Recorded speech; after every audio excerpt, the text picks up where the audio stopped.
Yediyurappa ಕುಟುಂಬವೇ target, Modi ಬಂದು ಹೋದ್ಮೇಲೂ Eshwarappa rebel. ಬಂಡಾಯದ ಬೇಗುದಿಯೊಳಗೆ ಕೇಸರಿ ಕೊತ ticket ದಂಗಲ್ಗೆ high command ಮಧ್ಯೇನು. Shettar ಅಂತೆಯೇ ಡಿವಿಎಸ್ಗೆ ಡಿಕೆಶಿ ಗಾಳ. ಉತ್ತರ ಸಿಗುತ್ತಾ ಅನ್ನುವಂಥದ್ದು ಕೂಡ ಇನ್ನು ಸಸ್ಪೆನ್ಸ್ ಆಗಿ ಉಳಿದಿದ್ದು ಯಾಕೆ? ಇದುವೇ ಇಂದಿನ ಅಖಾಡ. ಬಿಜೆಪಿ ಬಂಡಾಯ, ಕಾಂಗ್ರೆಸ್ ಗಾಳ.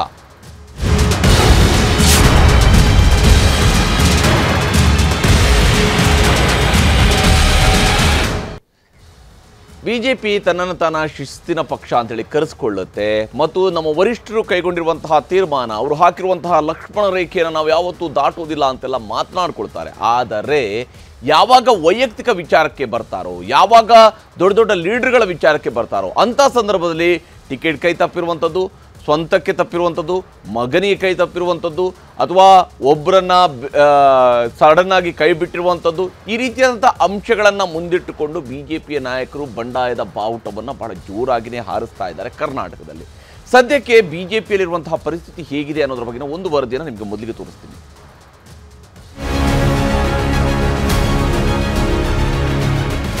ಶಿಸ್ತಿನ ಪಕ್ಷ ಬಿಜೆಪಿಯಲ್ಲಿ ಬಂಡಾಯದ ಬೇಗುದಿ. ಒಂದೊಂದು ಕ್ಷೇತ್ರದಲ್ಲೂ ಒಂದೊಂದು ತಲೆಬಿಸಿ. ಎಲ್ಲವನ್ನ ತಣಿಸೋ ಕೆಲಸ ಆಗ್ತಿದ್ದರೂ ತಣ್ಣಗಾಗೇ ಇಲ್ಲ. ಶಿವಮೊಗ್ಗಕ್ಕೆ ಪ್ರಧಾನಿ ಮೋದಿ ಬಂದ ಮೇಲೂ ರೆಬೆಲ್ ಈಶ್ವರಪ್ಪ ರೆಬೆಲ್ ಆಗೇ ಇದ್ದಾರೆ. ಮೋದಿ ಕಾರ್ಯಕ್ರಮಕ್ಕೆ ಈಶ್ವರಪ್ಪ ಗೈರಾಗಿದ್ರು. ಬೇರೆ ಬೇರೆ ದೇವಸ್ಥಾನಗಳಿಗೆ ಭೇಟಿ ನೀಡಿದ್ರೆ ಹೊರತು ಮೋದಿ ಕಾರ್ಯಕ್ರಮಕ್ಕೆ ಬರಲೇ ಇಲ್ಲ. ನಾನು ಅವ್ರ ಕಾರ್ಯಕ್ರಮದಲ್ಲಿ ಇರೋಕ್ಕಾಗಲ್ಲ, ದಯವಿಟ್ಟು ನನಗೆ ಕ್ಷಮಿಸಿ. ನಾನು ಈ ಶಿವಮೊಗ್ಗ ಜಿಲ್ಲೆಯ ಜನರ ಆಶೀರ್ವಾದವನ್ನು ಪಡೆದು ಖಂಡಿತ ಲೋಕಸಭೆಯಲ್ಲಿ ಗೆದ್ದು ನಿಮ್ಮ ಹತ್ರನೇ ಬರ್ತೀನಿ ಅನ್ನೋಂಥ ಒಂದು ಆಶ್ವಾಸನೆಯನ್ನು ಇವತ್ತು ನರೇಂದ್ರ ಮೋದಿಯವರು ಕೊಡ್ತಾ ಶಿವಮೊಗ್ಗ ನಗರಕ್ಕೆ ತುಂಬ ಸಂತೋಷದಿಂದ ಅವ್ರನ್ನ ಸ್ವಾಗತ ಮಾಡ್ತೇನೆ.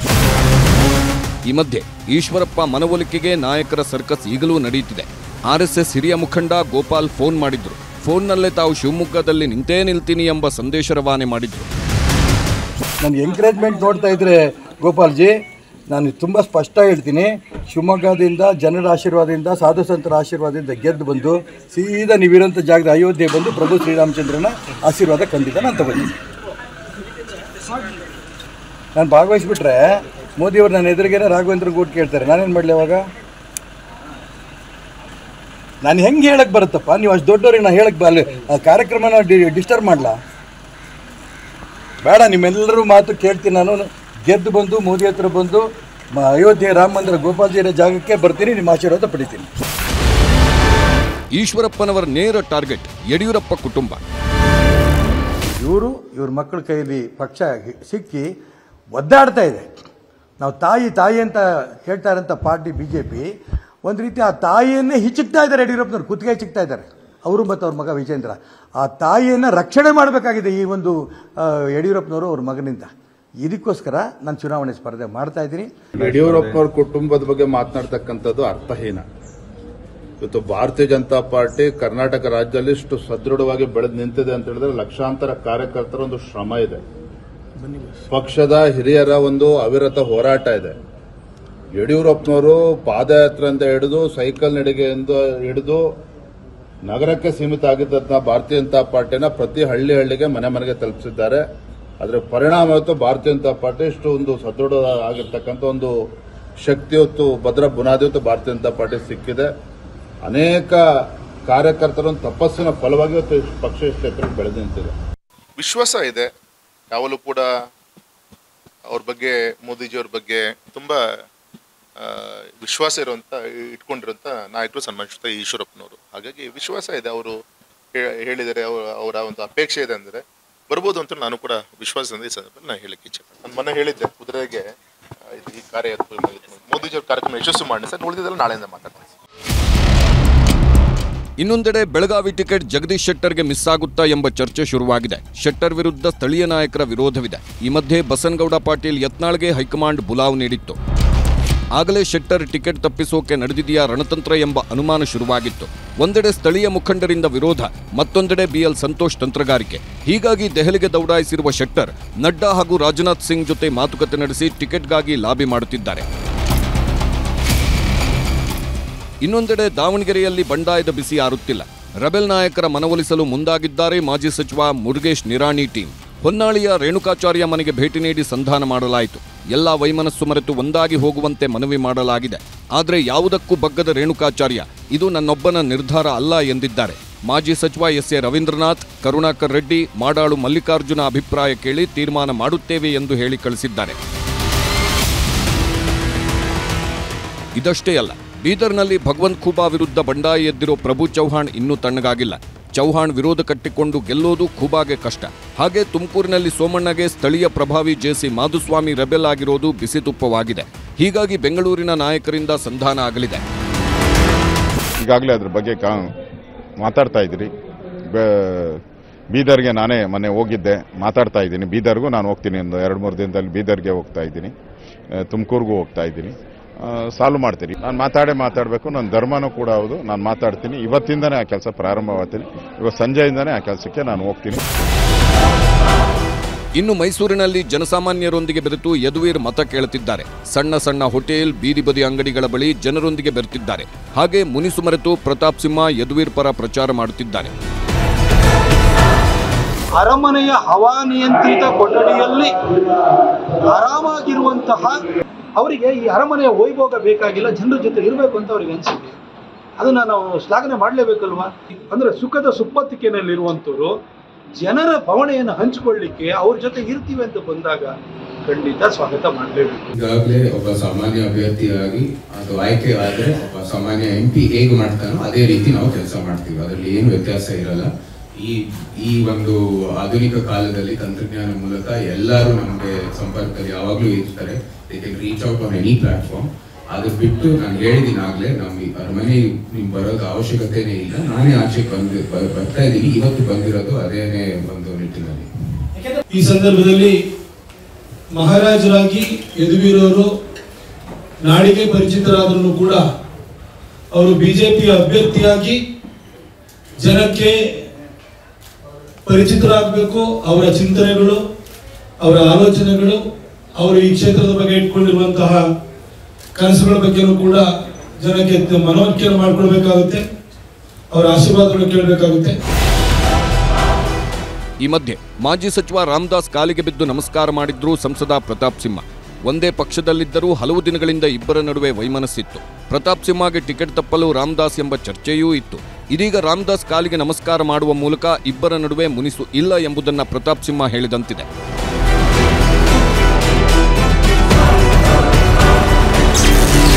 ಬಿಜೆಪಿ ನಡೆಗೆ ಜೆಡಿಎಸ್ ಮುಖಂಡರು ಕೆಂಡ.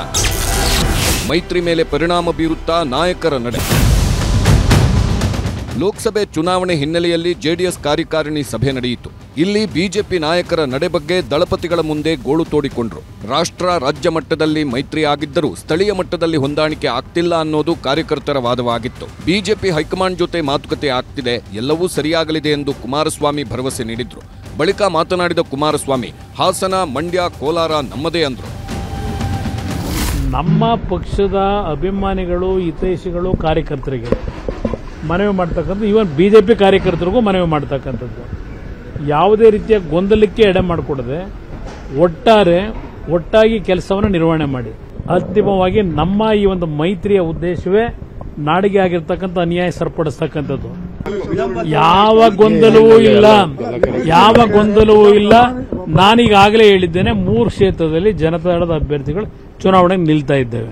ಹಾಸನ, ಮಂಡ್ಯ ಮತ್ತೆ ಕೋಲಾರ. ಈ ಮಧ್ಯೆ ಹಾಸನದಲ್ಲಿ ಅಧಿಕೃತವಾಗಿ ಘೋಷಣೆಯಾಗಿಲ್ಲ ಮೈತ್ರಿ ಅಭ್ಯರ್ಥಿ. ಪ್ರಜ್ವಲ್ ರೇವಣ್ಣ ಸ್ಪರ್ಧೆಗೆ ಮಾಜಿ ಶಾಸಕ ಪ್ರೀತಂ ಗೌಡ ಸೇರಿ ಸ್ಥಳೀಯ ಬಿಜೆಪಿಗರಿಂದಲೇ ವಿರೋಧವಿದೆ. ಪ್ರತ್ಯೇಕ ಸಭೆ ನಡೆಸಿ ಹೈಕಮಾಂಡ್ಗೆ ಅಭಿಪ್ರಾಯ ರವಾನೆ ಮಾಡಲಾಗಿದೆ. ಇದು ದಳಪತಿಗಳ ಟೆನ್ಷನ್ ಅನ್ನ ಇನ್ನಷ್ಟು ಹೆಚ್ಚಿಸಿದೆ. Bureau report, news 18. ಇಲ್ಲಿ ಒಂದು ಕಡೆಯಲ್ಲಿ ಬಿಜೆಪಿಯಲ್ಲಿರುವಂತಹ ಬಂಡಾಯ, ಮತ್ತೊಂದು ಕಡೆಯಲ್ಲಿ JDSನವರು ಆಲ್ರೆಡಿ ತಾವೇ ತಮಗೆ ಟಿಕೆಟ್ಗಳನ್ನು ಘೋಷಣೆ ಮಾಡ್ಕೊಂಡ್ಬಿಟ್ಟಿದ್ದಾರೆ. 3 ಕ್ಷೇತ್ರದಂತೂ ನಮಗೇನೆ ಅಂತೇಳಿ. ಮೈತ್ರಿ ಅಧಿಕೃತವಾಗಿ ಗೊತ್ತಾಗಿಲ್ಲ. ಮೈತ್ರಿಯಲ್ಲಿ ಏನಾಗಿದೆ ಅನ್ನೋಂಥದ್ದು ಜನರಿಗೂ ಕೂಡ ಇನ್ನೂ ಅರ್ಥ ಆಗಿಲ್ಲ. 3 ಸೀಟು, 2 ಸೀಟು, 5 ಸೀಟು, 6 ಸೀಟು ಗೊತ್ತಿಲ್ಲ. ಯಾಕಂದರೆ 8 ಸೀಟಿಗಂತೂ ಇನ್ನೂ ಟಿಕೆಟ್ ಅನೌನ್ಸ್ ಆಗೋದಕ್ಕೆ ಬಾಕಿ ಇದೆ ಬಿಜೆಪಿ ಕಡೆಯಿಂದಲೂ ಕೂಡ. ಹೀಗಾಗಿ ಕುಮಾರಸ್ವಾಮಿಯವರು ಏಕಾಏಕಿಯಾಗಿ 3 ಸೀಟ್ಗಳ ಬಗ್ಗೆ ಮಾತಾಡ್ತಾರೆ. ಈಶ್ವರಪ್ಪ ಅವರು ಯಾರೇ ಕರೆದು ಮಾತನಾಡಿದ್ರು, ಯಾರೇ ಬಂದು ಭೇಟಿಯಾದರೂ ಅವರ ಭೇಟಿಗೆ ಹೋಗ್ತಾ ಇಲ್ಲ. ಮೋದಿಯವರು ಬಂದರೂ ಕೂಡ ಶಿವಮೊಗ್ಗದಲ್ಲಿ ಹಾಜರಿರಲಿಲ್ಲ ಇವತ್ತಿನ ಕಾರ್ಯಕ್ರಮದಲ್ಲಿ. ಇದರ ಬಗ್ಗೆ ಮಾತನಾಡೋದಕ್ಕೆ ನಮ್ಮ ಜೊತೆ ಅತಿಥಿಗಳು ಕೂಡ ಜಾಯ್ನ್ ಆಗಿದ್ದಾರೆ. ಕಾಂಗ್ರೆಸ್ನ ರಾಜ್ಯ ಮುಖ್ಯ ವಕ್ತಾರರು ಹಾಗೆಯೇ ವಿಧಾನ ಪರಿಷತ್ ಸದಸ್ಯರಾಗಿರುವ ನಾಗರಾಜ್ ಯಾದವ್ ಅವರ ಕಾರ್ಯಕ್ರಮದಲ್ಲಿ ಜಾಯ್ನ್ ಆಗಿದ್ದಾರೆ. JDSನ ರಾಜ್ಯ ವಕ್ತಾರರಾಗಿರುವ ಅಶ್ವಿನ್ ಕುಮಾರ್ ನಮ್ಮೊಂದಿಗೆ ಜಾಯ್ನ್ ಆಗಿದ್ದಾರೆ. ಭಾರತೀಯ ಜನತಾ ಪಕ್ಷದ ಹಿರಿಯ ನಾಯಕರು ಹಾಗೂ ವಿಧಾನ ಪರಿಷತ್ ಸದಸ್ಯರಾಗಿರುವ DS ಅರುಣ್ ನಮ್ಮ ಜೊತೆಗೆ ಕಾರ್ಯಕ್ರಮದಲ್ಲಿ ಜಾಯ್ನ್ ಆಗಿದ್ದಾರೆ. ಹಿರಿಯ ಪತ್ರಕರ್ತರಾಗಿರುವ ನಾಗರಾಜ್ ನೇರ್ಗೆ ನಮ್ಮ ಜೊತೆಗೆ ಕಾರ್ಯಕ್ರಮದಲ್ಲಿ ಜಾಯ್ನ್ ಆಗಿದ್ದಾರೆ ಶಿವಮೊಗ್ಗದಿಂದ. ನಾನು ಚರ್ಚೆಯನ್ನು ಆರಂಭಿಸ್ತೀನಿ DS ಅರುಣ್ ಅವರ ಮೂಲಕ. ಅರುಣ್ ಅವರೇ, ಇವತ್ತು ಶಿವಮೊಗ್ಗಕ್ಕೆ ಪ್ರಧಾನಮಂತ್ರಿ ಮೋದಿಯವರು ಬಂದಿದ್ದರು. ಮೋದಿಯವರು ಬಂದಾಗ ಈಶ್ವರಪ್ಪನವರು ಆ ಕಾರ್ಯಕ್ರಮದಲ್ಲಿರುವಂಥದ್ದು ಸರ್ವೇ ಸಾಮಾನ್ಯ ಅನ್ನುವಂಥ ಸಂಗತಿ ಆಗಿತ್ತು. ಯಾವತ್ತೇ ಅವರು ಬಂದಾಗಲೂ ಕೂಡ ಆ ಕಾರ್ಯಕ್ರಮದ ವೇದಿಕೆಗಳಲ್ಲಿ ಅವರು ಇರ್ತಿದ್ರು. ಇವತ್ತು ಈಶ್ವರಪ್ಪ ಅವರು ಇರಲಿಲ್ಲ. ಈಶ್ವರಪ್ಪ ಅವರ ಸಮಾಧಾನ ಮಾಡೋದಕ್ಕಾಗಿ ನೀವು ಬಹುಶಃ 2-3 ಬಾರಿ ನೀವು ಕೂಡ ಹೋಗಿದ್ರಿ, ಬೇರೆ ಬೇರೆ ನಾಯಕರುಗಳ ಜೊತೆ ಕೂಡ ನೀವು ಹೋಗಿದ್ರಿ. ಆದರೆ ಅವರು ಒಪ್ಕೊಳ್ತಾ ಇಲ್ಲ. ಎಷ್ಟು ದಿವಸ ಹಾಗಾದರೆ, ಯಾವ ಸ್ವರೂಪದಲ್ಲಿ ಹಾಗಾದರೆ ನಿಮ್ಮ ಪಕ್ಷದಲ್ಲಿ ಈ ಬಂಡಾಯವನ್ನು ಶಮನ ಮಾಡೋದಕ್ಕೆ ಸಾಧ್ಯ ಆಗದಂಥ ಪರಿಸ್ಥಿತಿ ಯಾಕೆ ನಿರ್ಮಾಣ ಆಗಿದೆ ಅಂತ?